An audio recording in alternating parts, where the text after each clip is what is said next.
I'm, um, I actually don't know. She looked clueless, as if just realizing it herself. I stood up, still holding the knife, but she didn't even flinch. She just stared at me, unbothered, unfazed. I didn't want to hurt her. I just wanted her out of my house. Get out of here. I grabbed her arm, but I didn't feel anything. My hand passed right through her. We both froze. I tried again, reaching out slowly this time, but once more, my fingers slipped through hers like she wasn't even there. Shock tightened my chest. My breath caught in my throat. What? Can you do that again, please? She asked, eyes wide with disbelief. I could barely process what was happening. My grip on the knife loosened, and it clattered to the floor. Fuck, I'm losing it. I ran a shaky hand through my hair, stepping back. My hands trembled as I reached down, grabbing the knife again, this time bringing it back to my throat. No! Don't do that! She yelled. Wait, just wait. I don't know what's going on, but you can't do this. She wouldn't stop talking. She was relentless, loud, annoying. With a groan, I turned away and stormed into the kitchen, yanking open a drawer. She was still watching me, concern written all over her face. I let out a deep breath, bending down to pick up the knife, not to use it, but to put it away. I placed it back in the kitchen drawer with a sharp click. Happy? I muttered, not even sure why I was talking to her. She let out a relieved sigh. Yes, for now. Stop it. Stop talking to her. My voice trembled as I muttered to myself, gripping my head. She's not real. She's not real. I'm not real? She said, her voice laced with desperation. Please, talk to me. I don't know what's going on either. I clenched my jaw, squeezing my eyes shut.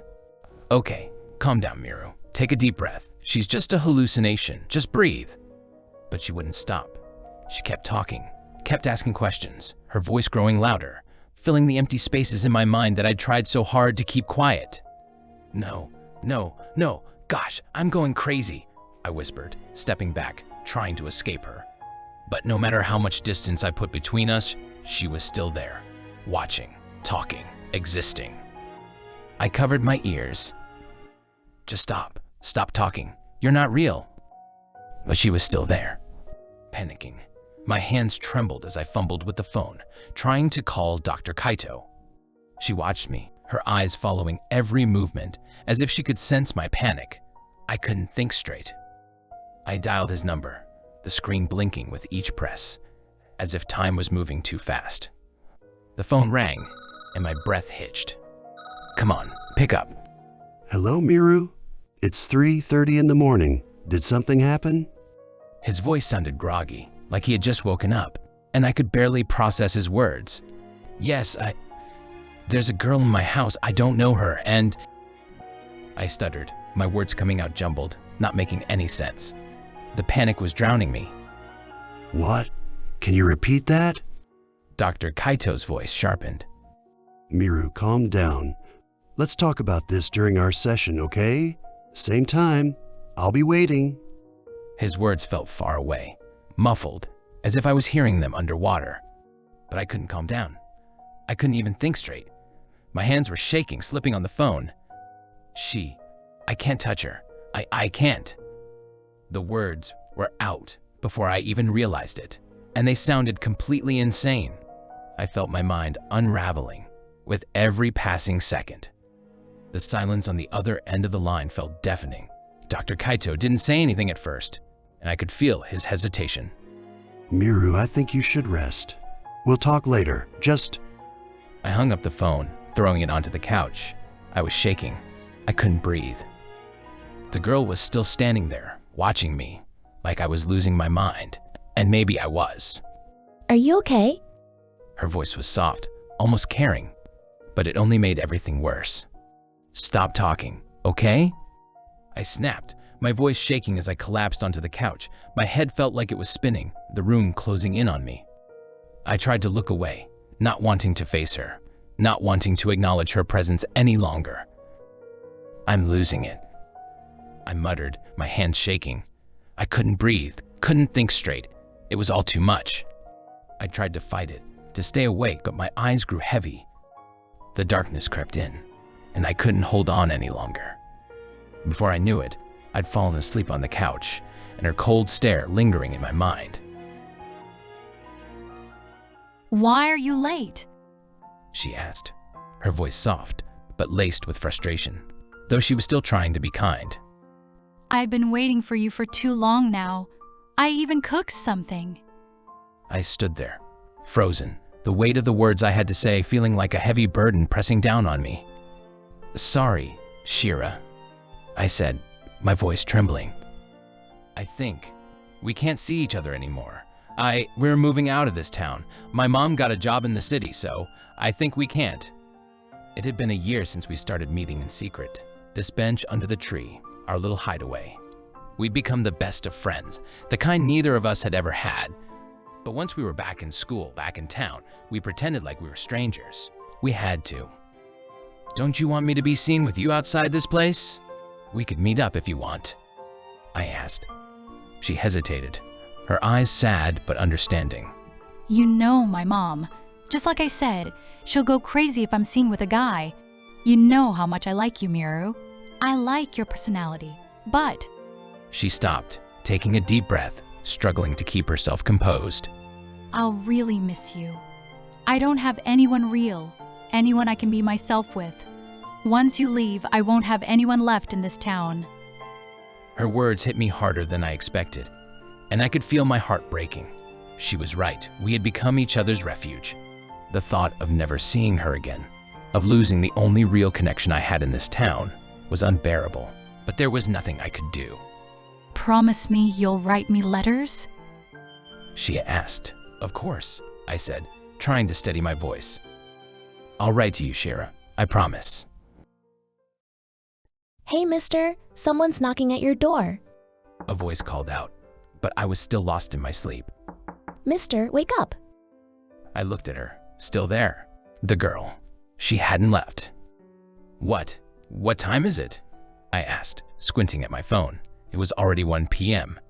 I had a meeting with Dr. Kaito. I needed to hurry, but there was still that persistent knock at the door. I stood up in a rush. Wait, I shouted. Don't let anyone see you. Got it? She just nodded, but the silence that followed was deafening. I couldn't tell if I was speaking to a ghost or just my mind playing tricks on me. Ugh, whatever. Do whatever you want. You're not even real, I muttered. Struggling to get through the mess of trash on the floor, I opened the door just a crack. Finally, you open up. We've cooked some pasta. It's our daughter's birthday. My neighbor was standing there, holding a dish. I blinked, trying to shake the fog in my head. It's nothing compared to what you cooked, of course. You're a chef. Me and my wife miss Shara's dishes so much. The neighbor added, suddenly seeming uncomfortable as he mentioned Shira's name. He quickly handed me the pasta. Thanks, I said, trying to keep my tone neutral. I'm really busy. Yeah, it's okay. Enjoy. We'll be here if you need anything, he said, his voice trailing off as he walked away. I shut the door behind me, my mind spinning. So what is it? She asked, eyeing the dish. Oh, pasta. That must be nice. It looks really good. I want to taste it so badly, but it seems like I can't, she said, a touch of disappointment in her voice. I set the food down on the kitchen table, not feeling the hunger I once did. I made my way to my room, quickly dressing, but I just didn't have the energy for anything more. A shower seemed impossible. I glanced at the door, and there she was, standing right there, as if she'd just walked straight through it without even trying. What the? Can you sense? I'm changing, I blurted out, panic rising in my chest. Oh, sorry, she said, taking a step back and vanishing, like a ghost. I rubbed my forehead. This is too much. I need to see Dr. Kaito. I need help, I muttered under my breath. Then it hit me. Wait, did I just talk to myself? I paused, rubbing my face in disbelief. I'm losing my mind. I shook my head, trying to push the thoughts away. Stop it, Miru. Get it together. No more conversations with yourself. Great. Now I'm giving myself advice, I muttered, shaking my head. As I was pacing around, I spotted the letter. It was the letter from my wife, the one I had read 100 times over. I bent down, picked it up, and carefully placed it back on the desk by the bed. I needed to hold it together. I needed to breathe. I stepped out of my room, and there she was again, standing by the table, staring at the pasta. You're not eating this? She asked, looking at me, like she was waiting for an explanation. No, not really hungry, I muttered, trying to avoid the subject. But you haven't eaten anything today. She pressed. Your neighbor made all this for you. Doesn't that make you feel guilty? It's such a waste. Stop talking, I snapped, frustration bubbling over. But as much as I didn't want to admit it, I couldn't ignore what she said. I stared at the pasta, grabbed a fork, and took a bite. It had been so long since I'd had a real meal. I didn't want to admit how much I missed it, the comfort of food. I got into the car, desperate to get to Dr. Kaito. I needed to fix this. The hallucinations felt so real. Where are we going, mister? She asked, casually sitting in the back seat like it was the most normal thing in the world. I tried to ignore her, staring straight ahead, hands gripping the wheel. How could you even sit? You just passed through stuff, right? I asked, glancing at her through the rearview mirror. I actually don't know, she replied, as if she was genuinely puzzled. I let out a dry laugh, shaking my head. What an interesting creative mind I have, I said, almost impressed by the absurdity of it all. I stepped into the elevator, the door sliding shut behind me. As I hit the button for the floor, Where are we going, mister? She asked, a hint of curiosity in her tone. I'm going to get rid of you, I said, my gaze flicking to her. She looked sad, and it made my chest tighten, but I pushed it down. I couldn't afford to care. It's my therapist, I continued, trying to sound indifferent. I'm going to therapy. Before I could process the words, the elevator dinged, and two people stepped inside. They were talking casually. You're really struggling, huh? She asked, her voice softer now, filled with concern. When I saw you with the knife, I couldn't do anything. I felt scared. It's great you're helping yourself. I clenched my fists, not wanting to let her words affect me. It's a request from my wife, I said, my voice tight. She wanted me to get help if I started struggling after her passing. Behind me, the two people continued chatting, oblivious to the girl standing beside me. One of them muttered, Seems like he's talking to someone. Is he talking to us?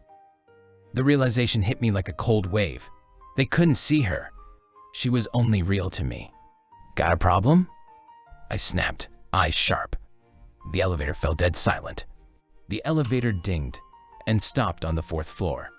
I walked down the hallway and knocked on Dr. Kaito's office door. My hands were shaking. Come in. Dr. Kaito's voice called from inside. I pushed the door open, stepping inside and glancing behind me to make sure the girl wasn't standing there. She was still there, of course, just hovering by the door like an unwanted shadow. Dr. Kaito looked up from his desk. His expression shifted from professional to concerned when he saw me.